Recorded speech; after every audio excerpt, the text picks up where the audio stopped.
जब गाइस भारत की बड़ी आईटी कंपनियों की बात होती है तो सबसे पहले आप लोगों के माइंडसेट में क्या आता है? जब मेरे से पूछा जाता है तो भाई मैं तो सबसे पहले नाम लेता हूँ भारत की बड़ी आईटी कंपनियों में इन्फोसिस है, टीसीएस है, विप्रो है, एचसीएल है। ये इंडिया में एक लेवल पे बिजनेस जमाए हुए कुछ कंपनियां, मैक्सिमम कंपनियां हैं जो कई सारी कंट्रीज में फैली हुई हैं, ठीक है। एमएनसीज हैं और भी सारी आईटी कंपनी, नई नई आईटी कंपनियां भी आई हुई हैं। और उसमें अगर हम बात कर ले तो ऐसे टाइप के इंजीनियरों को आप जॉब नहीं देंगे। खास करके देखो, अगर इंडिया की बात कर ले, टीसीएस है, इन्फोसिस है और टेक महिंद्रा है, विप्रो है और एचसीएल है। ये कुछ जानी मानी कंपनियां हैं। उसके अलावा कैपेजिमिनी है और भी कई सारी कंपनियां, एडोबी है। तो आईटी कंपनियों ने अपना थोड़ा सा रूल रेगुलेशन चेंज किया है। अब जैसे एक एग्जांपल देते हैं, ये आईटी कंपनियां हर साल अगर सारी आईटी कंपनियों मिला ले तो कम से कम 1-1.5 लाख इंजीनियरों को जॉब देती हैं, सॉफ्टवेयर इंजीनियरों को मैक्सिमम जॉब देती हैं, ठीक है। अब ये कंपनियां क्या करती थी, एक टाइम ऐसा था इन कंपनियों में एम्प्लॉय नहीं मिल रहे थे तो इन्होंने क्राइटेरिया रख दिया था कि कोई भी ब्रांच, कोई भी ट्रेड का आकर के हमारे साथ जुड़ सकता है। हम उसको ट्रेनिंग देंगे, 6 महीने की ट्रेनिंग की जरूरत है तो हम 6 महीने सैलरी भी देंगे और ट्रेनिंग भी देंगे, और लेकिन उसके साथ बॉन्ड भी साइन करेंगे कि 2 साल ये कहीं जाएंगे नहीं, 2 साल या 3 साल कहीं जाएंगे नहीं।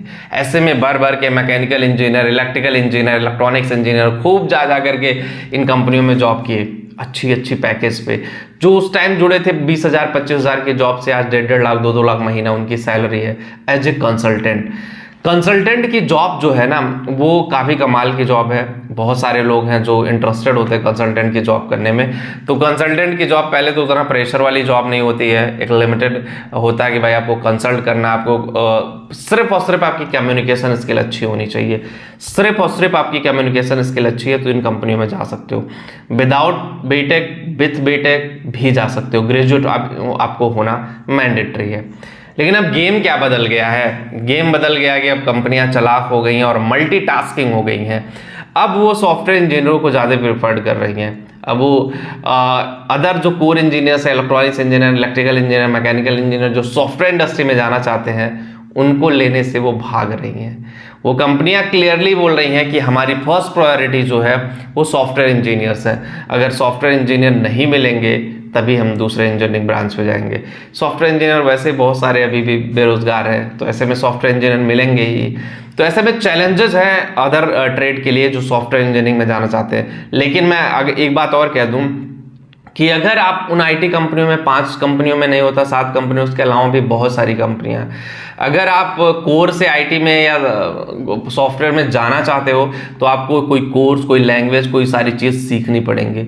अगर आप नहीं सीखते हो, जैसे मैं एक एग्जांपल दे दूं, डिजिटल मार्केटिंग जो है बड़ा फेमस है और एक ऐसा फील्ड है जिसमें बहुत ज़्यादा टेक्निकलिटी की ज़रूरत नहीं है। आपको बेसिक से लेकर एडवांस तक में भी पता हो, आप इन कंपनियों में एंटर कर सकते हो और इन कंपनियों में अच्छी खासी सैलरी पे जॉब ले सकते हो। तो हम लोगों ने एआई डिजिटल मार्केटिंग का कोर्स लॉन्च कर दिया है। एआई डिजिटल मार्केटिंग का क्लासेस जो है ऑनलाइन हम स्टार्ट करने वाले अगस्त से।